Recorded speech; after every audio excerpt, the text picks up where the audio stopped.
$300 million in your personal vault. That's what I want for Christmas.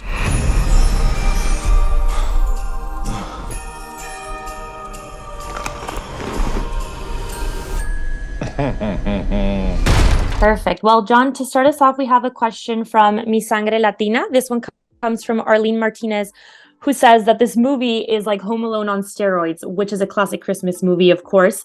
Do you think this film could become a dark classic in the genre of holiday films? Oh my God, I would love it to become an anti-Christmas movie classic. Awesome. And the next one comes from Entertainment Affair. Dulce Osuna asks, if there were any certain villain characters that you studied or that inspired you to interpret Scrooge, in particular, if there were any Latino villain characters that perhaps inspired you to play the character. Well, you know, your movie's only as good as your villain. So it's a lot of responsibility on the actor, but it's the most coveted role by actors, by Hollywood actors. I mean, the greatest actors have always played the best villains because you get to rant and tantrum and rage, and everybody thinks you're acting, but you're just being yourself. But you have an excuse to channel all that angst to the movie. It's tricky playing, especially in this movie, because the tone is so odd. It's so unique because this movie's so crazy. To be able to be in a comic movie, an action flick, and I wanted to be funny too. I couldn't be clownish. You had to be witty, right? Because the villain has to be really smart. And then I couldn't drop the tension. I always had to keep the danger. I didn't need the audience to like me, but I needed them to respect me. That way, the movie really hits hard at the end. Mm-hmm. Thank you. This next question comes from LRM Online, from Nancy Tapia. She says, action scenes are challenging, of course, but how much more are they when snow is added into the mix? Well, the snow was difficult because we were sliding everywhere, so they'd have to put like sand to make sure that we didn't slip and slide. But it was the cold that was brutal. I mean, Winnipeg is rough, man. I mean, there were days that it was minus 35 degrees below zero. And, we could only work 15 minutes at a time so nobody would get frostbite because it's a real danger. So that made it really extra difficult. Plus, the fact that David Leitch is one of the greatest stunt coordinators of all time. He created the action for Matrix, 300. He directed John Wick 1. That's how we met each other, and he asked me to be in this movie. And so the action was tough. And then David Harbour is 6'5", gained 300 pounds for Santa. I'm just under 6 feet, well, a lot. And so I asked the stunt coordinator, Jojo Usebi, one of the great stunt coordinator trainers, and I said, please make me better than David, because David's going to kill me. So he would train me extra on the weekends when David was busy. Oh my gosh, hilarious. Thank you. This next one comes from Cine Movie TV, from Lupe Haas. She says, your character mistreats National Treasure Beverly D'Angelo. Was that awkward?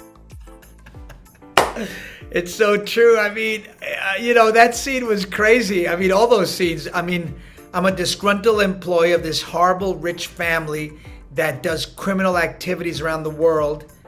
And they kind of deserve it. But at the same time, Beverly D'Angelo is a national treasure. So I was trying to be very aggressive. And she'd go, be aggressive. Don't be afraid of me. So which made me more afraid. But yeah, I had to throw her on a couch without hurting her. I had to punch at her, and without it, it was all very, I was being very careful with her. Great. This next question comes from Jana on camera. Jana Nagese. She asks, between The Menu and Violent Night, what a year for you. Her question is, how do you go from a kind of dramatic character on The Menu to the perfect comedic timing on Violent Night? Well, luckily they're both in the comic area. I mean, they both have comical elements to them. And they're both black comedies. It's interesting that they're both black comedies. And they're both about privilege, which is really interesting that's the tone in the movies that they're writing. Because we do have all these billionaires now who are trying to take over our social media, our government, and corporations that don't care about the environment. I mean, we are in a time where the middle class is disappearing. So I think these movies speak to that materialism, that privilege, those people wanting to keep us out. So there is that little bit of angst. I mean, I gotta say, Violent Night was harder for me because the responsibility of keeping the danger was all mine, maybe Tommy's as well. So that was hard. I mean, I was exhausted at the end of the day of Violent Night because I had to maintain that rage and channel stuff that, that isn't always easy to bring up. Mm-hmm. The next question comes from Teresa Garza from Checa la Movie. She asks, what has been your most magical Christmas? My most magical Christmas? Well, I've had some great ones, I gotta say, because I love Christmas. It's a chance for me when I can see my whole family, my cousins, my aunt, my uncles, and I think last Christmas was pretty beautiful. I think we meet at my cousin's house and we all bring a potluck. Everybody brings Latin food. We bring pasteles, coquito, arroz con gandules, pernil, tamales. We bring it all and we dance, for hours, parranda y rumba, merengue, cumbias, bachata, salsa, reggaeton, a little hip hop, and we dance as a family. It's one of my favorite times of the year. Amazing. The next question comes from Nassim Williams from that hashtag show, and he asks, what were your first thoughts when you read this action Christmas movie, and what made you want to be a part of it? Well, I read a lot of scripts, and I gotta say a lot of it is garbage, and this was a page turner. And I knew I was onto something good, and I was laughing out loud. My wife was like, what's going on? Who are you talking to? I go, no, I'm just reading a script. And it was like, please leave me alone, because I'm like, I gotta finish to the end. I wanna see what happens to this family. So I knew right then and there that this was unique, because, Hollywood's just making too many remakes and too much. They're so afraid of writing original stuff, and this was so brave, man, and so crazy and so outside the box that I knew I wanted to be a part of it. Amazing. And we do have a few questions in Spanish that we'll get to, but before we do, wanted to go back to a few questions that some of the reporters here have. One of them being, you accomplished so many of your dreams and you've carefully chosen your characters and always stayed true to your beliefs and yourself. Is there anything else on your bucket list that you still feel the need to fulfill? Yeah, I mean, I want to do a lot more historic pieces on Latin culture and Latin history, because we've been here for 500 years, and we've been here before that for thousands. So there's so many great stories to be told, and Hollywood's so afraid of period pieces, especially Latin history pieces. But I hope that Hollywood grows up and realizes what a rich culture we have to offer Hollywood entertainment. Wonderful. The next one is, during your fireplace monologue, you rant about the haves and have-nots. Did you improvise at all there, or did you work with the director on that scene and other scenes? It seems like you have some one-liners that come across so naturally you might have just improvised. We got to improvise a lot. I gotta say, we would ruin a lot of takes because we start cracking each other up. I mean, you got Edie Patterson, one of the great improvisers, and Alex Hassel, and everybody was so funny, man. And I would have my own singers. And the great thing was when we would get Tommy Wirkola, who was at the Video Village, and he would start laughing out loud and ruin a take. That was chef's kiss. And to get a little personal before the ones in Spanish, you've recently spoken out on a letter to Hollywood and have always fought for diversity and to be represented in Hollywood. How do you think that you've impacted this change, and where do you think Hollywood stands right now on diversity and Latino representation? Yeah, I think it's very important to speak out, especially people like myself who have a special platform. And I think we do make change. I see a lot of change in Hollywood, and I think writing these letters is important. I think speaking out whenever you can, it must be done. We can't be complacent. We can't expect somebody else to do it, and we got to do it together.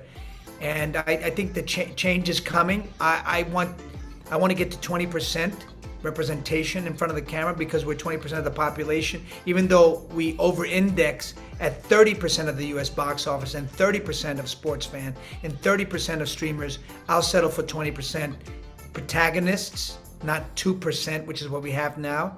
2% of protagonist leads are Latin, which is not close enough. I mean, white people are only 58.9% of the population, and they have 100% of the roles. So they're over-indexing there. They're overrepresented at 140%. So that's not okay. But, I'll settle for 20%. Amazing. I see a lot of applauses happening there. So thank you for that honest answer. We're going to move on to one last question in English before we transition over to Spanish. And that one is about David Harbour. What was it like seeing him dressed as Santa Claus for the first time? Well, I can't even name him by his name because I thought he was real Santa. He was so in character all the time. He gained 300 pounds. And I don't know, I think he's one of the best working actors right now in Hollywood. I think he brings such depth, humor. He's so natural. It's incredible. I mean, I don't know. Sometimes I thought I was acting with Santa. It was that easy, you know what I mean? And it's like when you work with an actor of that caliber, man, big scenes like the big scene we have together is so easy. It's like playing against Nadal versus Federer, the ball just goes, it just goes so easy, man. It's effortless and a joy to work with.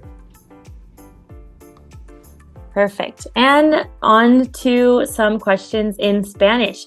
Esta viene de Mavi Gangui, de Cultirizando, y pregunta, ¿quién crees que va a disfrutar más esta película? ¿Los amantes de la acción o los amantes de la Navidad? Yo creo que los dos, porque esta película te satisface en términos de la acción. La acción en esta película es como arte. Es tan bonita y tan chistosa, pero al mismo tiempo muy, muy sangrienta. Y a la gente que quiere algo más cariñoso, algo más emocional, esta película de verdad a mí me hizo llorar. Es posible porque soy hijo de padres divorciados que me pegó un poquito más duro, pero yo creo que a todos le va a pegar un poquito duro. Gracias. La próxima pregunta viene de Marvin Laden News, de parte de Anthony Vega. Y pregunta, ¿qué fue lo que te hizo aceptar formar parte de esta loca aventura navideña y dar vida al antagonista? Pues yo creo que el guión me atrajo mucho. Claro que el director Tommy Wirkola, que es uno de los mejores directores ahorita en cine, porque yo nunca he trabajado con un director que puede unir estos tonos tan diferentes. El tono de acción, el tono de comedia y emoción juntos.